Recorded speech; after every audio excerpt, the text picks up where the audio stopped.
Willkommen in meinem Video. Welcome to another exciting video, in this case part 27 of my organisational series. In this video I'll be looking at the history of the group of Soviet forces in Germany in some level of detail. The GSFG, or Group of Soviet Forces in Germany, was the name given to the Soviet forces deployed in East Germany. It was first activated on the 11th of June 1945 in Potsdam, East Germany, as the Group of Soviet Occupation Forces in Germany, from the HQ of the First Belarusian Front. In 26 March 1954, it was renamed Group of Soviet Forces in Germany. I'm uncertain of the date of this map, but I suspect it's around the 1960s.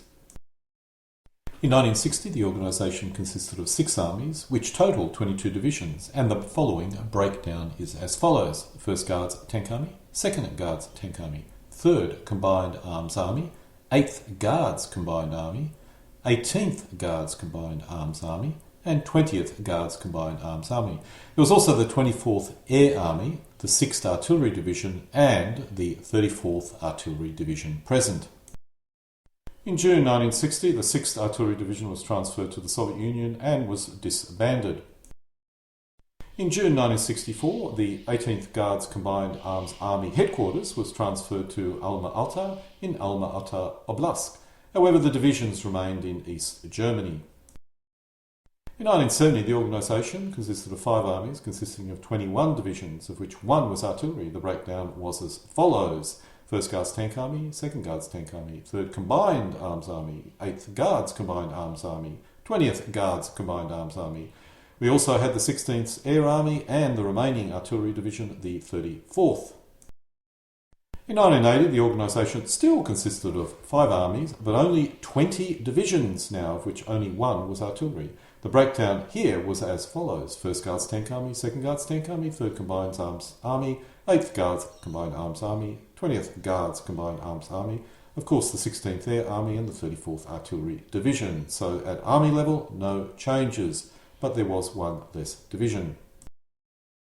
In 1988, the organisation still consisted of 5 armies, which still also consisted of 20 divisions, with 1 being artillery.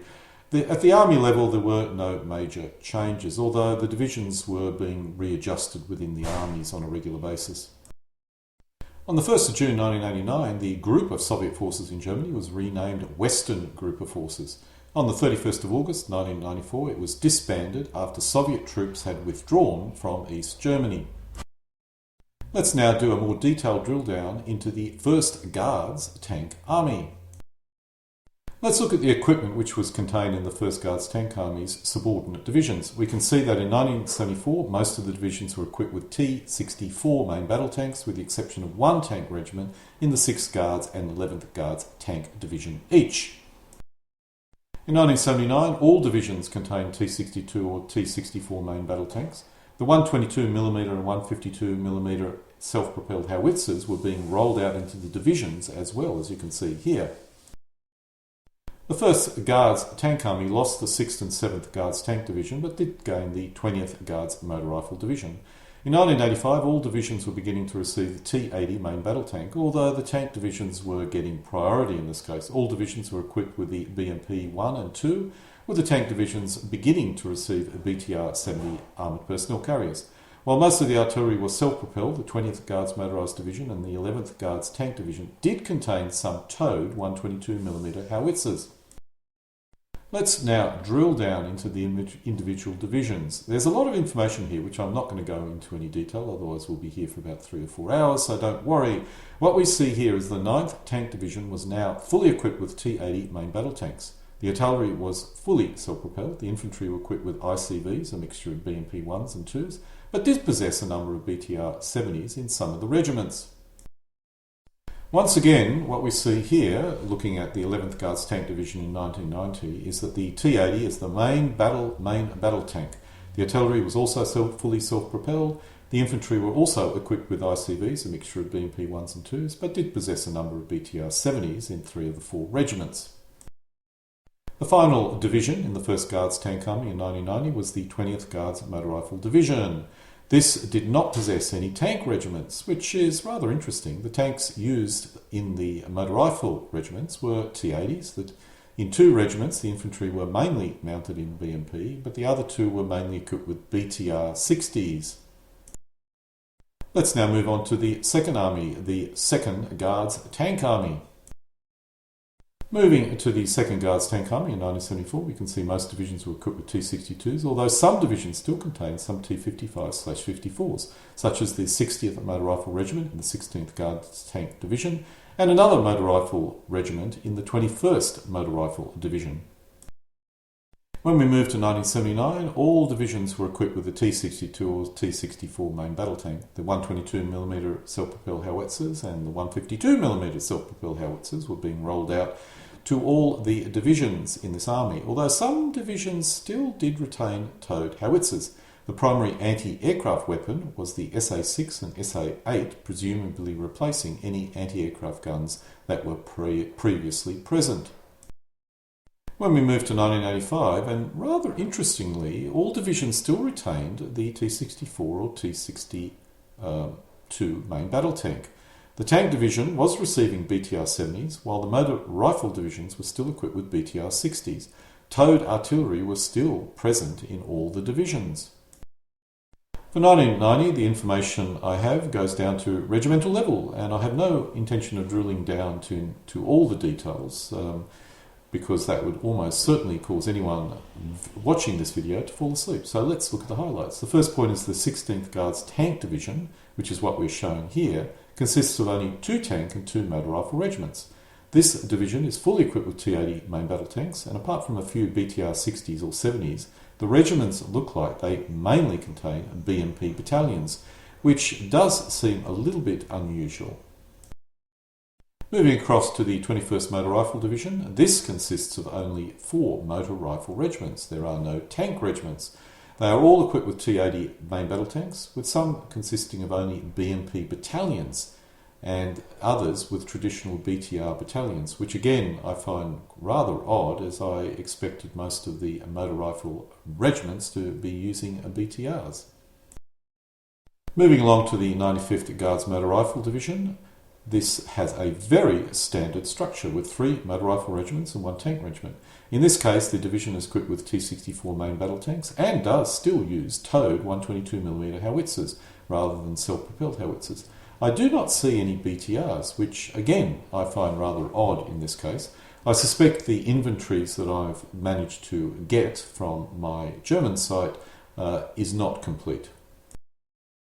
Moving along to the last division, the 207th Motor Rifle Division, we also see that it can only consist of 4 motor rifle regiments equipped with T-80 main battle tanks and BTRs, for the most part. Let's now move on to the 3rd Combined Arms Army, which is sometimes also called the 3rd Shock Army, which is what its original name was back during World War II. Let's now drill down into the divisions of the 3rd Combined Arms Army. In this case, we do have some interesting variety, with the 10th Guards Tank Division equipped with T-62s, while the 47th Guards Tank Division had a mix of T-62s and T-55/54s. Finally, the 20th Motor Rifle Division was mainly equipped with T-55/54s, and only 1 regiment contained T-62s. This was the situation in 1974. By 1979, the tank divisions were fully equipped with T-62/64 main battle tanks, but the motor rifle division still retained the T-55/54s. The 10th Guards and 20th Motor Rifle Divisions seemed to be fully equipped with self-propelled howitzers, while the 47th Guards Tank Army Division contained some towed howitzers. In 1985, all divisions were now equipped with T-62/64 main battle tanks, but none had any T-80s or even T-72s, which I find very interesting. There was only a small number of BTR-70s present as well. All divisions contained some towed howitzers, which may indicate this was the case in 1974 as well. Clearly, this particular army, the 3rd Combined Arms Army, was not as lavishly equipped as the 3rd or the 2nd Guards Tank Army. Moving across to 1990, I normally have a very detailed breakdown, but I do not possess that for the 7th Guards Tank Division. So looking at just the division as a whole, what we can see here, it's mainly a T-64 based division. I do, however, have a full breakdown for the 10th Guards Tank Division. This is a T-80 equipped division with 2 tank and 2 motor rifle regiments in it. Moving across to the 12th Guards Tank Division, this also used a more standard structure of 3 tank and 1 motor rifle regiments. I only possess minimal information about this division. I have no idea what type of tank it was primarily equipped with. The last division in the army, the 47th Guards Tank Division, was equipped with T-64s, but we do not seem to have many BTRs, which I suspect is simply because the data is missing and it actually did contain a reasonable number of BTRs. Let's now move on to the 8th Combined Arms Army. When we go to 1974, we can see that within the motor rifle divisions, the bulk of the tanks were T-55-54s, although the tank division was clearly being upgraded to the T-62, although they had not yet been fully completed. By 1979, all divisions had been upgraded to T-62-64 main battle tanks with 122 and 152mm self-propelled howitzers present as well, although there was still a number of towed howitzer in the motor rifle divisions. When we move to 1985, we can see the tank division had been upgraded to the T-80 main battle tanks, while the motor rifle divisions had a mix of T-62s and T-80s, which indicates they were in the process of being upgraded. I am still seeing towed howitzers in at least 2 of the motor rifle divisions. We'll now move to 1990, where I have a more detailed breakdown. There's not much change that I could see here, with the 79th Guards Tank Division still equipped with T-80 main battle tanks, and no evidence of any upgrade to the BTR-70s. We can see the 27th Guards Motor Rifle Division was now equipped with a T-72 main battle tank, the first example of this main battle tank that I've come across in my records for this particular group of Soviet divisions based in East Germany. Or with all the T-62 and 64 main battle tanks gone, and more surprising, the T-80 main battle tanks gone as well. I find, the Soviets may have decided to flip to the T-72, which was still a very effective main battle tank, and with much lower running costs. The T-80, which may have been in the division, could have been moved to a all T-80 division in another army, perhaps. The BTR-70s were present in numbers as well. We can see that the 39th Guards Motor Rifle Division was still equipped with T-80 main battle tanks, but does not seem to have any BTR-70s. And for the final division in this army, the 57th Guards Motor Rifle Division is equipped with T-80 main battle tanks, and some of the regiments even contain the latest BTR-80 armoured personnel carrier. Let's move on to the next army, the 20th Combined Arms Army. We can see that all divisions within the 20th Guards Combined Army in 1974 were equipped with T-55-54 main battle tanks. One division even seemed to use the older BTR-152 until late 1969, and it's also highly likely that even in 1974 some may have well been present in this division, although in comparatively low numbers. When we move ahead to 1979, we can see that all the divisions had received the T-64, although there were T-55-54s present in at least 2 of the divisions. Shooting ahead to 1985, all divisions were now equipped with T-64 main battle tanks and a mix of BTR-60s and BTR-70 armoured personnel carriers. 3 of the divisions still retained towed artillery. In 1990, and I must admit I only have detailed breakdowns for 2 of the divisions, starting with the 6th Guard Motor Rifle Division, we can see that had been upgraded to the T-80 main battle tank and had a mix of BTR-60s and BTR-70 armoured personnel carriers. I see no towed artillery in this equipment list. Moving to the next division, the 35th Guards Motor Rifle Division, we can also see that it's now equipped with T-80 main battle tanks and self-propelled howitzers. It's also possible most of the battalions were BMP battalions in this structure. I do not have a detailed breakdown in 1990 for the final division. Let's now move on to the poor old 34th Artillery Division, which we haven't really mentioned so far. And in 1979, we can see that this division, which was supporting 4 armies, contained a 152mm self-propelled howitzer brigade, a 152mm towed howitzer brigade, a 130 towed gun brigade and a self-propelled rocket brigade. So the bulk of the artillery here was basically towed.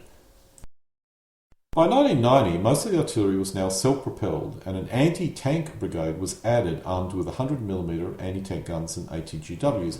I suspect these M12 100mm anti-tank guns had been pulled out of the divisions as the divisions received SA6s and SA8s, and they were probably all formed together into the 122nd Anti-Tank Artillery Brigade. I'm not going to go into much detail concerning the Air Force, but for those interested, this shows the breakdown of the 16th Air Army in 1980. If there was a war, these forces would have been the forces which would have become initially involved in either an invasion of Western Europe or defending against a NATO attack. They were supported by East German forces, which we haven't generally mentioned. And a general rule in terms of first-line East German divisions, there was typically one East German division at least in each of the Soviet armies. In these two maps, what we can see on the left is the deployment of the NATO Corps and the WARPAC armies. And on the right, an estimation of the WARPAC lines of attack. Now, these lines are very generic, as we'll discover when we break down possible scenarios for a Soviet invasion in my next video. However, they're based on one of the Soviet exercises which occurred in the 1980s, so may well have been reasonably accurate. I have no idea if I'm correct or not in my assumption, but one of the main thrusts, or perhaps the main thrust, would have been towards the reforger sites over the Rhine. If they could arrive before the US transported the men over, this would represent a major victory for the Soviets. However, terrain-wise, this was not an easy path, and Frankfurt was in the way. However, even if the Soviets were not able to stop the reforger divisions forming, they would have at least got across the Rhine, as this was the shortest distance to that river. If we move up north, the Soviets would have made another major attempt to cut off Denmark so they could secure a path for naval assets into the North Sea, particularly submarines. This would have been supported, that is, the invasion of Denmark would have been supported by airborne and naval assets, of which the bulk of them were earmarked for an invasion of Denmark. Down south, the Soviets' thrusts would have been primarily designed to pin the US forces. There were two US corps here, so they could not drive up north to cut off the main Soviet attack. Nonetheless, I would have still expected a reasonable amount of conflict in this area, particularly around the town of Würzburg. This image I found on the internet is another possible attack plan by the Soviets. This is actually so generic, I'm not quite sure how realistic it would be, particularly the thrusts down south and also the move into France. I highly doubt the Soviets would have contemplated moving into France, unless of course tactical nuclear weapons had already been used.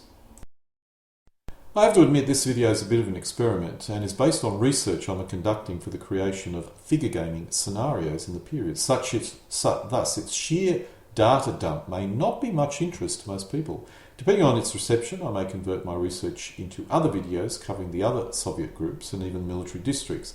I often get surprised what is popular and what is not, but I unfortunately fully expect this not to really be that popular among most people.